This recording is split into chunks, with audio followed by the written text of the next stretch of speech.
positive, where students said, oh, like it helped me feel connected to another student. It helped me get great feedback. Muchos nuevos medios aparecieron. La evolución tecnológica era casi que permanente, UT ¿no? Austin specifically focused on leadership, and we all know that our society continues to need talented, ethical, and effective leaders who are also skilled. As the First Amendment begins to be interpreted for the age of internet and social media, we need a broad coalition of strong and independent voices. So happy that you're here. We have about 300 people who are attending in person this year and 800 people who are tuning in online from about 75 different countries. So we're going to have lots of opportunities, whether you're in person or online, for networking and connecting with your fellow ISOJers, and we're just delighted that you're here. And so, as many of you know, Rosental Alves, he created ISOJ in 1999.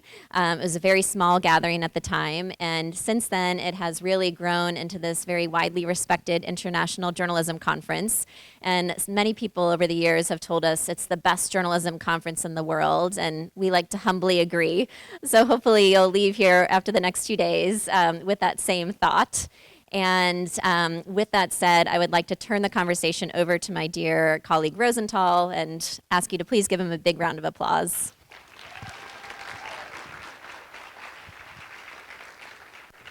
Good morning, America. Good morning, world. Let's rock and roll. That's the way I have always started ISOJ. I mean, not always. In 1999, it was not that enthusiastic. But anyway. The ISOJ, this ISOJ is very special because we are returning to in-person gathering after 3 years. As you know, the last 2 conferences were online only because of the pandemic. We are delighted to be back in person, but we do so with caution, with strong recommendations for attendees here in Austin to use masks and follow other preventive measures. We recognize that the pandemic is not over, despite the huge improvement of the situation, which allows us to get together again. We have some protocols, and of course, mask is optional, but you know, I think in the post-pandemic, some will use, some will not, etc. In the last 2 years, we learned a lot about online conferences. So this is a hybrid ISOJ with innovative ways to ensure participation of hundreds of attendees from around the world. Please be patient with us with some technical issues because this is the first time we're doing so many aspects of a conference, but we're gonna get there. My warmest welcome to you all here in Austin and wherever you are now, in countries from A to Z, from Argentina to Zimbabwe. We have people, now I think we have from more than 80 countries.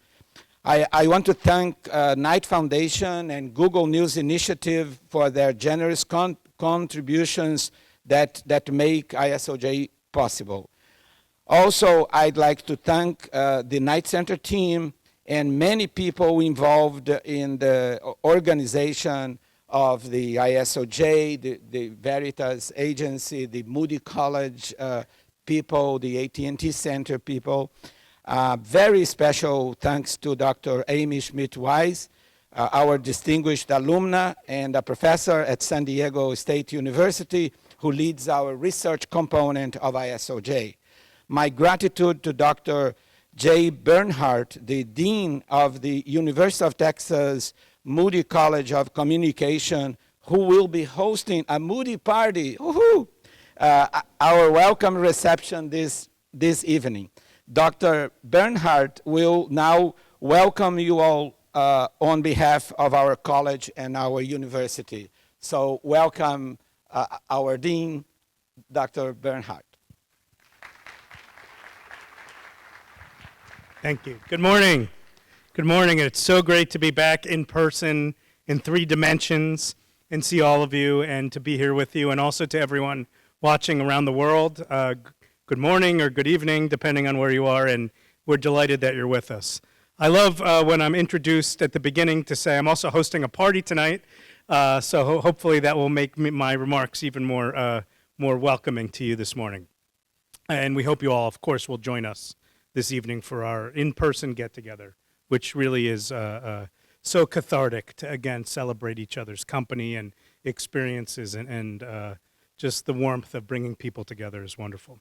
This is now the 6th straight year that I've had the honor of joining Rosental and the Knight Center team to welcome all of you to ISOJ. I'm thrilled, and I will admit a little bit relieved, that the 23rd International Symposium on Online Journalism has returned to an in-person or really hybrid format after 2 years of being online only. As the Dean of Moody College of Communication, I want to welcome all of you to our campus, to our city, and really hope you enjoy the experience here. Also, welcome to all the remote people. We hope you will come to Austin and visit with us sometime in the near future, perhaps for next year's ISOJ. This fall, the Knight Center for Journalism in the Americas will celebrate its 20th anniversary. Let's give applause for that. That's a big accomplishment.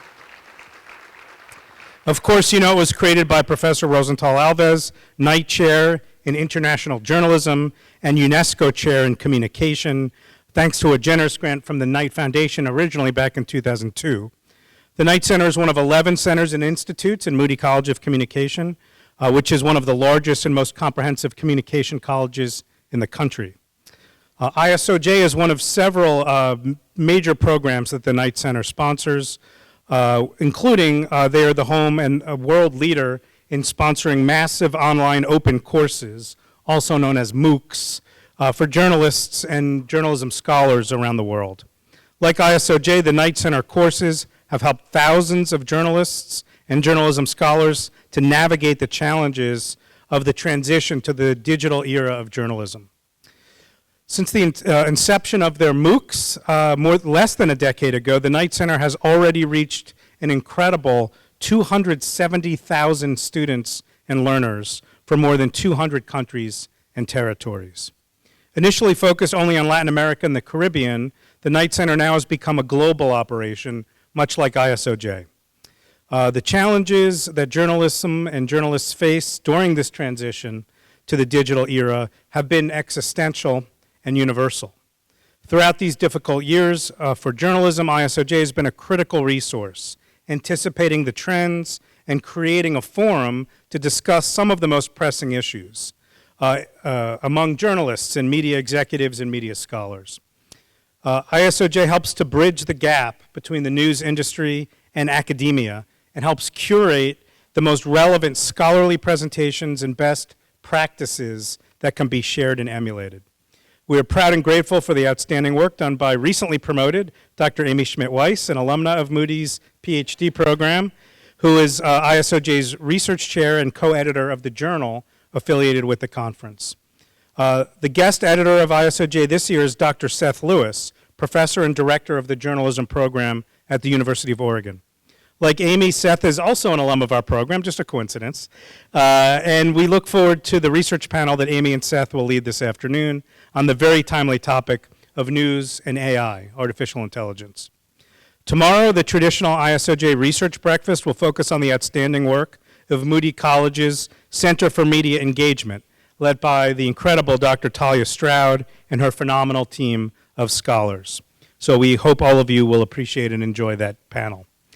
Before I close, I do want to just take a moment to thank Rosental and Mallary and the Knight team and everyone who's been involved with planning this for their incredible hard work putting together the conference list this year. Let's please give them a hand for their great work.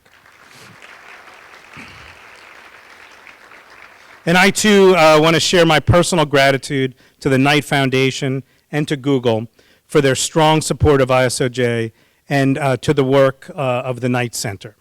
And now, in conclusion, it's my great pleasure to introduce on video my friend Alberto Ibargüen, President and CEO of the Knight Foundation, to share his greetings and welcome to all of us at ISOJ. Thanks, Jay, and good morning, everyone. I'm delighted to be here representing Knight Foundation as a sponsor of this 23rd edition of the ISOJ. When this symposium began, very few journalists were thinking digital, never mind acting digital, but not Rosental Alves. I remember on a trip to Argentina that he and I both made, sponsored by the newspaper Clarín, he was early in preaching a gospel that included quality, independent journalism, paying attention to the crowd and how it wants to be served, and being aware that the crowd was on their way to digital.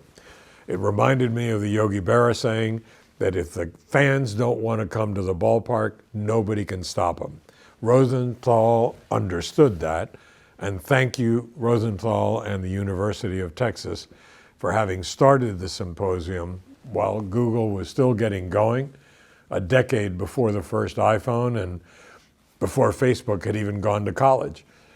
Editors thought they were invincible, and business executives in television and newspapers thought so too. Rosenthal knew we were not, and I was one of the lucky ones to be in on his insights. All of us have noted the decline in traditional media's reach, the increased power of social media, the rise of mis and disinformation, and the evolution of media technology. We've lamented the shrinking of newsrooms, the blurring of the lines between news and opinion, noted the rise of the shift of ownership of traditional media from persons to corporations to institutional investors and now hedge funds, each step taking us further and further away from a balance between commerce and mission, from owner to reader or viewer. Yet at the same time, we've seen the growth of news deserts in America. We've also seen plenty of green shoots and that now feel more like a movement, a trend toward local, independent online media, and the beginning of private philanthropic support for the idea that this democracy does not work if citizens are not reasonably well informed. And we've also seen, if you need proof, the power of local news reporting in the recent coverage of the war in Ukraine, which to the people using a smartphone to record and report a bombing or a killing is a local story, even if to the rest of us it's the dominant international story of the moment. Or the killing of George Floyd in Minneapolis. That was a local murder that became national because of that young woman, that citizen reporter. Or the weekly or daily community or government meetings in Chicago covered by citizen reporters for documenters. The challenge for all of us, of course, is to ensure that this proliferation of news also deals with the reality that the same technology that allows the reporting can be used to misinterpret, dissemble, even warp the context in which the story should be fairly understood. These are the times we live in, and I'm very glad that you've decided to be in the conversation.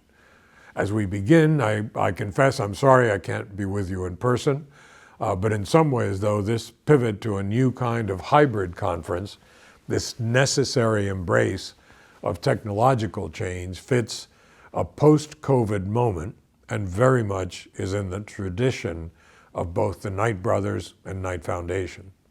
Jack and Jim Knight were committed to three things that made them successful: quality local journalism, good business practices, and the intelligent application of technology. Their three-step path to success. They set up a foundation to follow that model, and we have, all in service of local journalism and local communities. And why local? Because we believe trust in society needs to be repaired. So we start at the shortest distance between reporter and news consumer, at the local level. Local news is verifiable. Sitting in my office in Miami, I can't know if what I'm being told about Afghanistan or Brazil is actually what's happening there.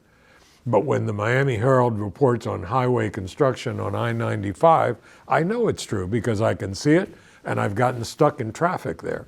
I might know some of the politicians our local news organizations cover, members of the school board they report on, or even some of the people in the human interest stories. Local builds trust because we're close enough to feel connected, close enough to know what's true. And this is extensive. This is based not just on intuition, but on extensive research from Gallup that we have supported. It's all available on our website at kf.org, showing Americans trust local news much more than national news and perceive less bias in local reporting. So it's really no coincidence that trust collapsed in this country at a time when the business that supports local news was also collapsing. But there's reason for hope.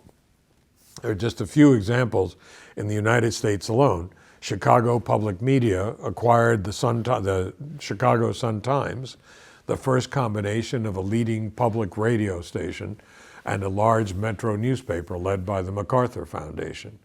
In Memphis, the Daily Memphian was a digital startup funding just a few years ago and now boasts a newsroom larger than the legacy paper in town. Axios Local is a for-profit news organization that has already launched local efforts in 14 cities with plans for a network for 100 cities across the country. News organizations like Voice of San Diego, MinnPost, New Haven Independent, ProPublica, and Texas Tribune have become established. They've been joined or are about to be joined by digital news organizations in Baltimore, Fort Worth, the Carolinas, Capital B in Atlanta, and countless others. These are very, very hopeful signs, and they have great support from philanthropy and from local sources. And at the same time, we must be mindful that technology will continue to evolve and challenge our understanding and application of values. That means journalistic and First Amendment values. This is really tough stuff. Journalism, however, must adapt, as tens of millions of especially younger people are much more comfortable seeing and hearing news than reading it. What does that mean? Well, maybe we just simply have to figure out how to report on TikTok. We don't know what business model will prevail. We don't even know what format will. I do know that this is not for the faint of heart or for the closed-minded. And I know in my bones that a news organization must be sustainable to be independent, and like any other species, must evolve to survive. Representative democracies require informed citizens to be effective, and that makes the work you do nothing less than essential. Thank you for that, and thank you for engaging with us at this 23rd edition of the ISOJ.